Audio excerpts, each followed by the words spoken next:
शरणं गच्छामि धम्मं शरणं गच्छामि संघं बौद्ध चित्त का उत्पाद करने के लिए पहले हमें इसके क्रम को समझने की जरूरत है कि किस तरह के इसके क्रम होते हैं।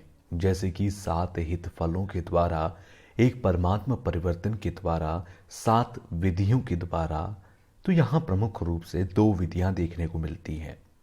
तो बुद्ध ने सबसे पहले कहा था कि दुख है, दुख को समझो। तो जब 4 आर्य सत्य ने सबसे पहला उपदेश दुख के बारे में दिया था, उन्होंने कहा था कि दुख है, दुख का कारण है और दुख को निषेध भी किया जा सकता है, और उसे कैसे निषेध करें इसके बारे में भी उन्होंने अपने उपदेश में बताया है। प्रथम सत्य में, आर्य सत्य के बारे में बात की जाए तो प्रथम दुख आर्य सत्य में उसके भी 4 आकार होते हैं, और हर एक दुख आर्य सत्य या फिर निषेध आर्य सत्य या फिर विचार आर्य सत्य, सभी के 4 उपकार होते हैं, जो कि कुल मिलाकर 16 प्रकार के आकार बन जाते हैं। तो यहीं से हमारे प्रथम धर्म चक्र उपदेश से ही जो हमारे 4 प्रकार के शील हैं, जो कि भगवान बुद्ध के दर्शन के 4 शीलों के रूप में जाने जाते हैं। जैसे कि पहला शील, सभी धर्म अनित्य है। दूसरा, सभी शास्त्र जो धर्म है वो दुख है। तीसरा, जितने भी धर्म हैं वो स्वभाव से शून्य है। और चौथा, आराध्य को प्राप्त कर लेना ही परम शांति है, परम सुख है। ये 4 प्रकार के शील भगवान बुद्ध ने अपने उपदेश में बताए हैं।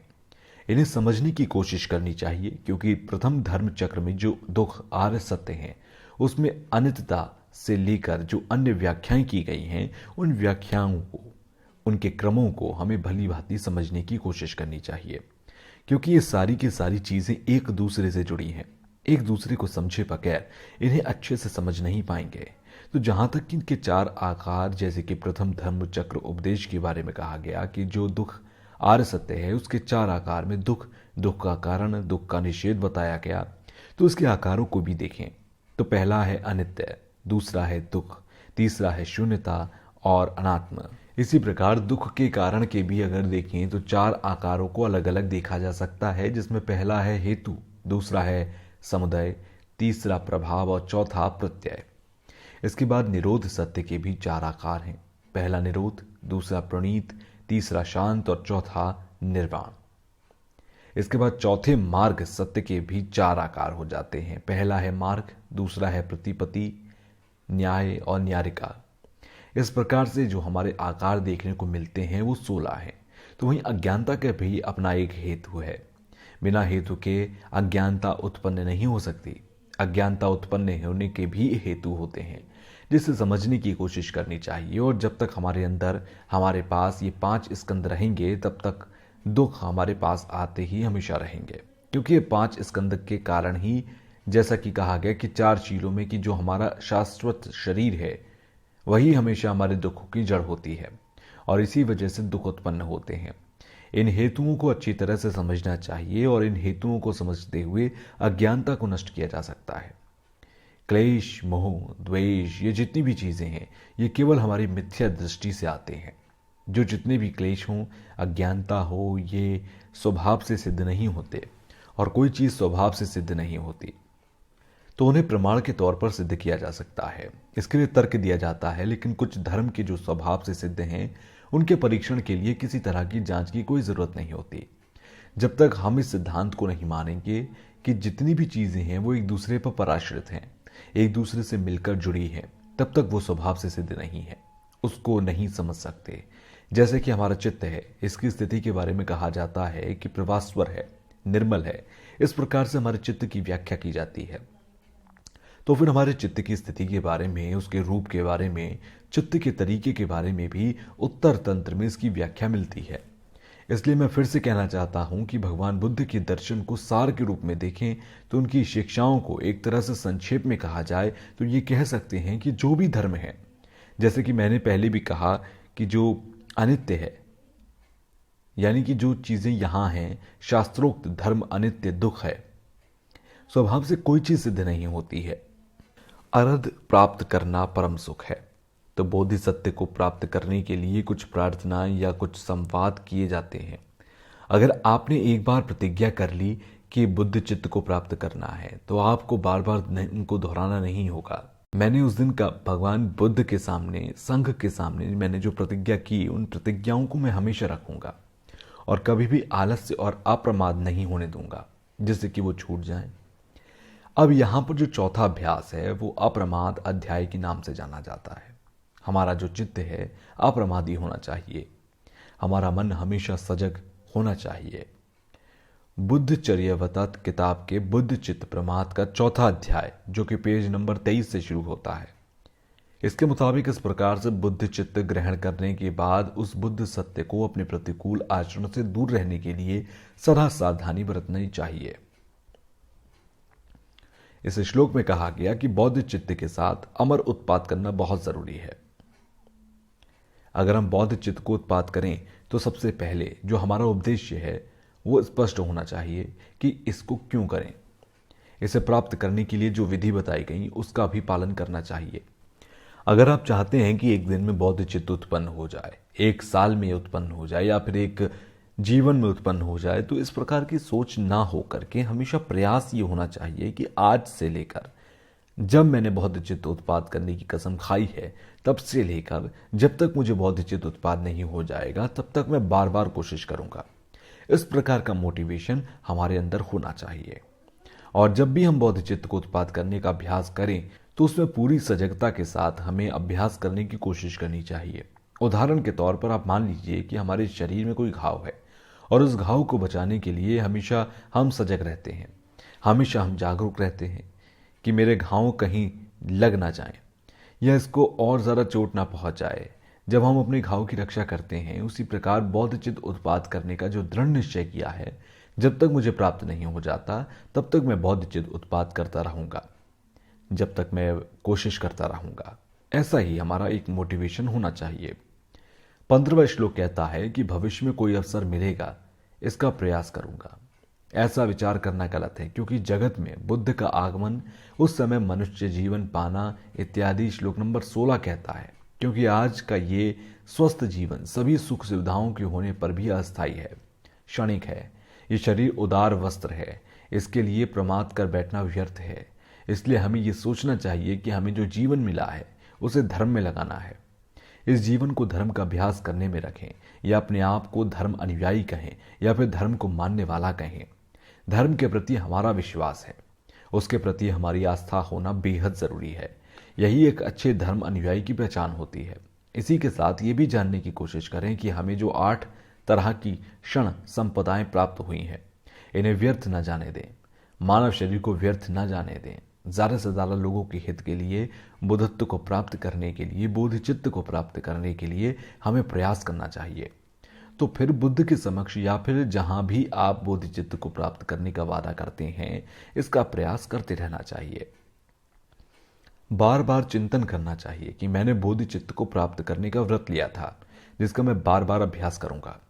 श्लोक नंबर 17 कहता है कि आचरण विचार करने पर ऐसा लगता है कि भविष्य में मानव जीवन पाना दुर्लभ है।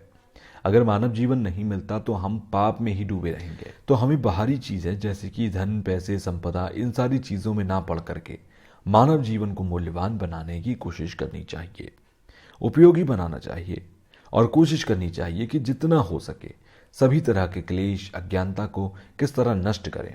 बाहरी चीजों में ना पड़ करके आंतरिक क्लेशों को कैसे नष्ट करें, इस पर विचार करना चाहिए। हालांकि हम चाहें कि अभी अरहत बन जाए, बुद्ध प्राप्त कर लें, तो ऐसा नहीं होगा, लेकिन सीढ़ी दर सीढ़ी चढ़ने के बाद हम उसे प्राप्त कर सकते हैं। अगर हम अभी बुद्ध चित्त और शून्यता का प्रयास करते हैं तो ये निश्चित है कि आने वाले समय के अंदर जीवन में हमें मानव जीवन तो प्राप्त होगा ही, जिससे कि हम धर्म का अभ्यास कर सकें। बिना शून्यता का अभ्यास किए, बिना बुद्ध चित्त का अभ्यास किए हम चाहते हैं कि हमें मानव जीवन से फिर से मिले, तो ये संभव नहीं है। इस श्लोक में कहा जा रहा है कि हमारे जो क्लेश हैं इसके प्रतिकार को देखना चाहिए। जैसे कि श्लोक नंबर 28 में कहा गया कि तृष्णा, द्वेष, ये सब शत्रु के पास पकड़ने को हाथ, पीछा करने को पैर, मारने को हथियार जैसे कुछ भी नहीं है। ना तो ये बलवान है, ना ही ये वीर है और ना ही ये बुद्धिमान है। फिर भी वो हमें कैसे अपना दास बनाकर पाप करने को विवश करता है। जो भी क्लेश है वो आदिकाल से है। जब से हमने जन्म लिया तब से हमारे अंदर आ रहे हैं। ऐसा कभी नहीं होता है कि इस प्रकार के दोष या क्लेश को हम खुद पैदा कर लें या कोई चीज़ बाहर से हमारे अंदर आ जाए। ये संभव नहीं है। ये तब से ही है जब से हमारा जीवन प्रारंभ हुआ या जब से हम बहुचक्र में हैं, तब से ही हमारे अंदर ये क्लेश रूपी दुश्मन बैठा हुआ है। तो घृणा आदि इस प्रकार से लगते हैं कि जैसे ये हमारे राग द्वंद्व हों। ये बिल्कुल हमारे मित्र के समान लगते हैं। जान पहचान के रूप में ये दिखते हैं, लेकिन वास्तव में ये मिथ्या दृष्टि है। और जब क्लेश हमारे मन में बैठे होते हैं तो ये केवल हमें नुकसान पहुंचाते हैं, इनसे कभी फायदा नहीं होता। इस क्लेश रूपी चित्त के कारण ही, इस तृष्णा रूपी द्वेष की वजह से ही हम परेशान रहते हैं। आज आप देख सकते हैं कि दुनिया की जितनी भी परेशानियां हैं, झगड़े हों, मनमुटाव हों, वो सभी हमारी तृष्णा और द्वेष के कारण ही उत्पन्न होते हैं। यह हमेशा हमें नुकसान पहुंचाता है। हम कभी भी देखें, चाहे अभी देखें या चाहे बाद में देखें, यह तृष्णा, ये क्लेश हमें हमेशा नुकसान पहुंचाता है। इसलिए जो भी हमारी तृष्णा हो, द्वेष हो, उन्हें हमेशा बुराई के समान ही समझना चाहिए। ये एक प्रकार की बुराई, और जब तक इन्हें हम बुराई नहीं मानेंगे, जब तक बुराई के रूप में नहीं समझेंगे, तब तक हमें इस बहुचक्र से निकलने में बहुत मुश्किल होगी। तो क्लेश और घृणा हमेशा झगड़ा कराते हैं, ये मन मुटाव कराते हैं। तो बार बार प्रयास करना चाहिए कि इन्हें कैसे नष्ट करना चाहिए, क्योंकि जब तक हमारे मन में बैठे रहेंगे, ये हमें आदेश करते रहेंगे कि ये घटना करो या फिर ये काम करो। जब तक तृष्णा और घृणा को मन से नहीं निकालोगे, तब तक मुक्ति पाना बहुत मुश्किल है। तो वहीं दूसरी तरफ अगर देखें तो आसक्ति है, तो फिर आसक्ति के कारण, लगाव के कारण दूसरे लोगों को हम अपना प्रेम नहीं दिखा पाते। जब तक मरा हुआ मन आसक्ति से विरक्त नहीं होगा, तब तक हम दूसरों को मित्र के समान कभी नहीं देख पाएंगे। और आसक्त युक्त चित्त हमारे अंदर जब तक होगा, तब तक कभी भी हम शांत नहीं हो पाएंगे। इसमें कहा जा रहा है कि अगर हम किसी चीज के शुरुआती दौर में विफल हो जाते हैं, तो वो हमें बार बार प्रयास करने के लिए प्राप्त होती है। उसी तरह से क्लेश रूपी शत्रु अगर एक बार हमारे अंदर बैठ जाए तो उसे निकालना काफी मुश्किल होता है, और एक बार उसे निकाल दिया तो वो दोबारा हमारे अंदर नहीं आ सकता। इस श्लोक में कहा जा रहा है कि सादार शत्रु एक बार निर्वासित किए जाने के बाद भी किसी भी दूसरे देश में या फिर प्रदेश में अपनी शक्ति फिर से बटोरकर हमला कर सकता है, लेकिन क्लेश शत्रु एक बार चित्त से निर्वासित किए जाने के बाद कभी नहीं आ सकता। इस श्लोक नंबर 46 में कहा गया कि क्लेश दो प्रकार के हैं, जिसमें पहले प्रकार का क्लेश बेहद ही सूक्ष्म होता है और जो ज्यादा नुकसान नहीं पहुंचाता है। इसे आसानी से नष्ट किया जा सकता है, जिसके लिए हमें शून्यता के ज्ञान की आवश्यकता होती है। बिना शून्यता के ज्ञान के इसे नष्ट नहीं कर सकते। इस प्रकार के चित्त को नष्ट करने के लिए किसी बड़े शस्त्र की जरूरत नहीं है, केवल इसे अभ्यास दर अभ्यास नष्ट किया जा सकता है। तो वहीं दूसरे प्रकार के क्लेश भी दो शब्द से आए हैं और उन्हें इसी प्रकार से नष्ट किया जा सकता है। प्रज्ञा, जो ज्ञान का है, जो कि हमारे अंदर से मिथ्याएं हैं, जो बुराइयां हैं, वो नष्ट हो गई हैं। प्रज्ञा को परिशुद्ध ज्ञान की संज्ञा दी जाती है। प्रज्ञा का हमेशा यह कार्य होता है कि किस प्रकार से हमारे अंदर जो क्लेश उत्पन्न हुआ उसे कैसे खत्म किया जाए। अगर एक बार इन्हें मन से निकाल दिया जाए तो ये दोबारा से मन में नहीं आ सकते। जैसे कि 3 काल, भविष्य, भूत और वर्तमान काल की व्याख्या की जाए तो ये तीनों कालों को व्याख्या करना बेहद मुश्किल होगा, क्योंकि जो भविष्य है वो आया नहीं है और जो भूतकाल है वो बीत गया। तो फिर इन तीनों कालों की किस प्रकार से व्याख्या की जाए। केवल वर्तमान पर आधारित होकर ही भविष्य या भूतकाल की व्याख्या की जाती है। इस श्लोक में कहा जा रहा है कि ये क्लेश तो प्रज्ञान चक्षु से नष्ट किया जा सकता है। अनुशय क्लेश भी एक बार हटा देने से फिर उत्पन्न होने की क्षमता नहीं रखता। छोटे छोटे क्लेश एक बार हटाने से दोबारा उत्पन्न नहीं होते, लेकिन हमने मेहनत नहीं की है, जिसके कारण ये हमारे अंदर सक्रिय रहते हैं। श्लोक नंबर 47 कहता है कि अगर क्लेश स्वभाव से सिद्ध है तो उसकी खोज करने के बाद वो कहीं ना कहीं मिल जानी चाहिए, लेकिन फिर भी वो नहीं मिलता। ना ही वो आंख आदि इंद्रियों से मिलता है और ना ही रूप जैसे विषयों से मिलता है। तो फिर इस प्रकार का चित्त कहाँ है। पाठ 4 हमें प्रमुख रूप से यह बताता है कि हमें किस प्रकार से सजग रहना चाहिए, हमेशा सावधानी से किस तरह रहना चाहिए। इसके एक सार के रूप में समझें तो जब हम बुद्ध चित्त का उत्पाद करें तो उस समय सावधानी कैसे बरतनी चाहिए। मैंने नालंदा के प्रमुख 17 विद्वानों की स्तुति में इस ग्रंथ की रचना की। सबसे पहले ये तिब्बती भाषा में था, फिर संस्कृत में और अब हिंदी में इस ग्रंथ की रचना हो चुकी है। नालंदा परंपरा के दृष्टिकोण से देखा जाए तो ये एक प्रकार से काफी महत्वपूर्ण विद्वान है। इनका काफी अच्छा योगदान रहा। मैं हमेशा नालंदा के इन 17 विद्वानों की रचनाओं को पढ़ता हूँ, बार बार चिंतन करता हूँ, इस पर सोच विचार करता हूँ। मुझे इसे पढ़ने से काफी फायदा हुआ, इसलिए मुझे जब भी वक्त मिलता है मैं इसे जरूर पढ़ता हूँ। इन्हें पढ़ने से मेरे दृष्टिकोण में ज्यादा बदलाव आया, इसलिए मेरा सुझाव है कि आपको भी उन 17 विद्वानों की रचनाओं को पढ़ना चाहिए।